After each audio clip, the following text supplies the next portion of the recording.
Hello folks, Scott with Dallas Paint Correction and Auto Detailing here in Dallas, Texas. I think when I look over my messages, my private messages on my YouTube channel, one of the biggest questions I get asked all the time is, Scott, what is your favorite leather conditioner? What leather conditioner do you recommend for leather seats? Well, what I'm going to discuss here with you is I think most of us already know, and if you don't, I'll kind of let the cat out of the bag. When we're talking about modern day leather that is in the vehicle of most cars, I would say about 90 to 95% of them, it's what we call coated leather.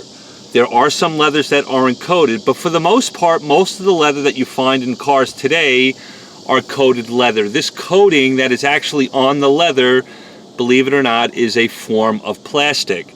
Now, when we're talking about leather conditioners and we start looking at the claims of certain manufacturers with their leather conditioners, they say that it conditions the leather, it keeps the leather soft and supple, that it has the ability to nourish the leather.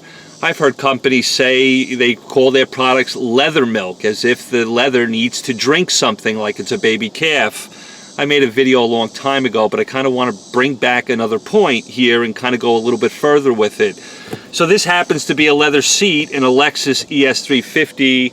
Boy, I forget what year this thing is, 2015, 2016, whatever, but it happens to be leather. It happens to be leather in it, but it happens to be coated. What I'm going to do is just a simple little silly test. I'm going to take like a, I don't know what you would call this, an eardropper, an eyedropper, just one of these things right here where you push out and it would drop some tiny little fluid into your ear or your eye. What do they call these things? An eardropper? I guess, whatever. So I'm just going to put some water in it. Now, I kind of want to prove a point about the coating that is on leather. Hopefully this will kind of show up. But if I just drop a couple of drops of water on this leather, we'll notice right away, and I'll kind of be transparent when I'm looking at it with you, the water stays on top of the leather. In fact, it's starting to roll down the leather seat. I don't see the leather actually absorbing or taking any of the water with it, or taking water into the grain, into the leather itself. That's because the plastic coating that is on top of the leather really, how do I say this?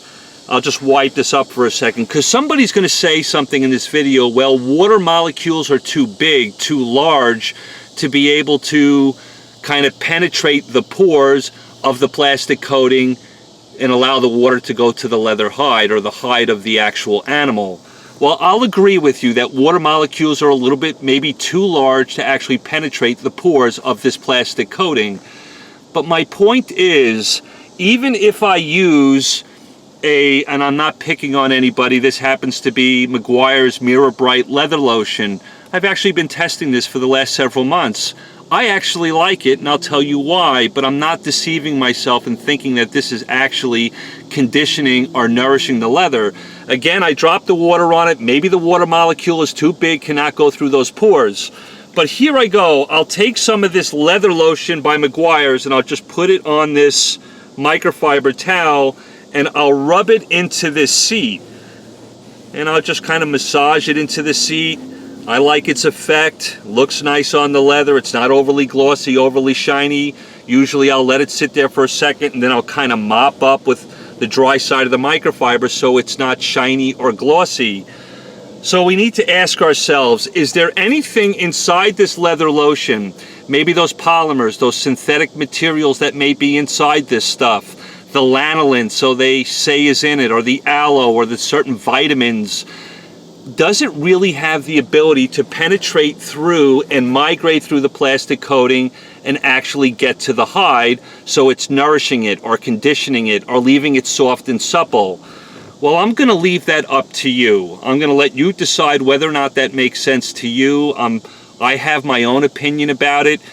I kind of feel in my reality, in my world, just using common sense alone, I don't know if this happens to be some really magic polymers that are inside a lot of leather lotions. Do they have the ability to be able to search out those little holes that may be present or the pores in the plastic coating and kind of migrate through it and then get to the leather and actually nourish it? The next question my little brain asks myself, just using common sense, Let's say that this lotion with lanolin and all the vitamins in it could get through that coating and migrate to the hide. What would the hide actually do with it? Can the hide identify that particular nourishment? Can it identify that it's lanolin or some type of vitamin or aloe or whatever might be inside this lotion? Well, I think most of us would agree that the leather is no longer a living entity. It can't identify the conditioner or the nourisher that's supposedly in this bottle, so I'm not really sure what it would do with it. That's just my opinion. I'll let you guys kind of think about that. My next question is going to be is, well, Scott, why do you use leather conditioners at all if you choose to use them? What's really great about leather conditioners, and if we look at leather because it's got a plastic coating on it, it's already got a coating right from the manufacturer for about 90 to 95% of leather out there, that coating actually is a protective barrier. It has some UV qualities. It also tries to diminish the wear from us sliding in and out of this leather seat when we get in and out of the car. But that plastic coating, unfortunately, will begin to break down. Everything has a life expectancy. Once it breaks down, the leather can start to look a little ununiformed in pattern. What's really nice about certain leather conditioners is if I come across a leather seat that's been hammered and is really worn over a period of time, there may be a part of the seat that looks really nice, but maybe the side bolster is kind of beat up and has become faded. I would use a leather conditioner to kind of give the appearance of the leather a more uniformed look. Again, we also have to realize that's probably going to be very superficial in nature. I'm probably going to have to either recommend to my customer to continue to use that over a period of time to get that desired effect. Now, the other issue is, do they have UV protections within these bottles? I'm not going to dispute. If they say they have UV protection in them, I'm sure they do. But here's my next question, is how long does those UV protectants actually last? If I put this leather lotion from Mcguire's all over this seat, can anybody verify to me 3 days later how much UV protection I actually still have on the seat? The answer is probably no. Maybe the manufacturers can give me some data. I've never really seen it before. Maybe you guys have data, share it with me.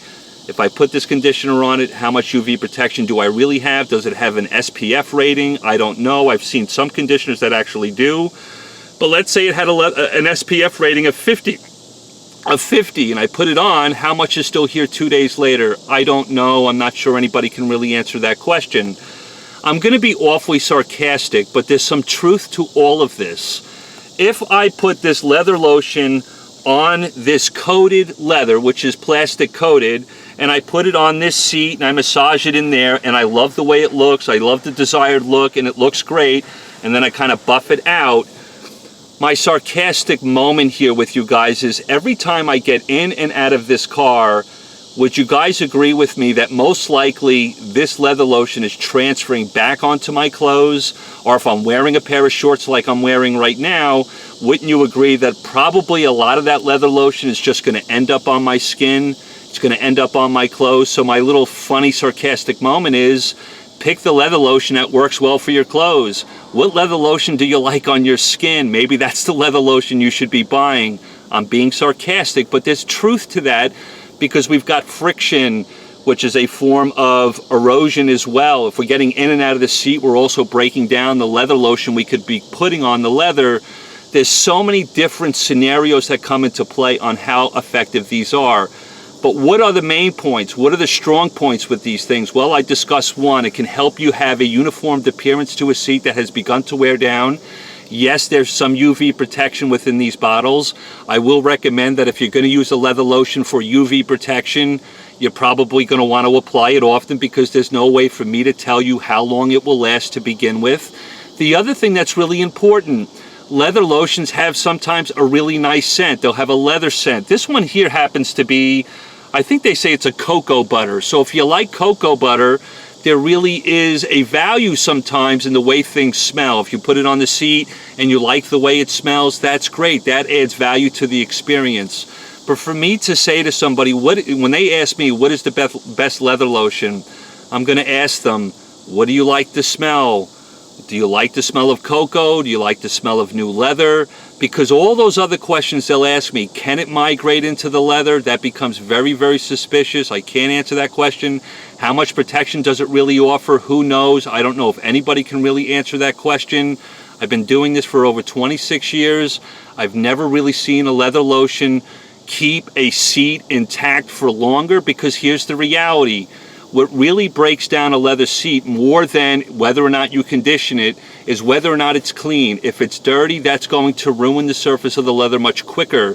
The other thing is just awareness as human beings. Us getting in and out of the car is probably one of the biggest ways that the leather will break down regardless. I don't care how much leather lotion you put on your car or on your leather seats. Our awareness. Are you kind of picking your fanny up before you slide out? It's almost like, I wish we could levitate before we came out of the car. But if you're kind of a, you know, whatever it may be, you're a slider, you like to kick your legs out all the time and then kind of slide your booty out of the car without kind of picking up your weight, what's going to happen? You're going to start creating friction, erosion, corrosion of the coating on the leather. That's probably one of the biggest reasons why leather seats break down over a period of time to begin with. I know this was a little bit of a long-winded scenario or video about what leather conditioners do I think is best. I think you really have to ask yourself, what do you like to smell? How often do you plan on using it? If you want to go down that slippery slope of how much UV protection does it have the ability to migrate through those pores of the plastic coating? I don't know. I leave it up to you to decide. And whether or not these claims that it keeps it soft and supple, well, I'll leave it alone, but I'm just wanted to share my thoughts with you on what is the best leather conditioner. Decide that for yourself. I don't really think you can go wrong either way. What do you like to smell? What's the experience that you're having with it? Do you have really faded seats and you want to blend them in? Some leather conditioners are more glossy and shiny than others. That may be a leather conditioner you need because you've got really worn leather seats. That may be appropriate for you, something a little bit more shiny and glossy to give you a uniform look. I love you all. I just wanted to share that video with you. I have so many people asking me what is the best leather conditioner. I don't know. That's up for you to decide. I love you all. Take care. Until the next video, love one another and be kind.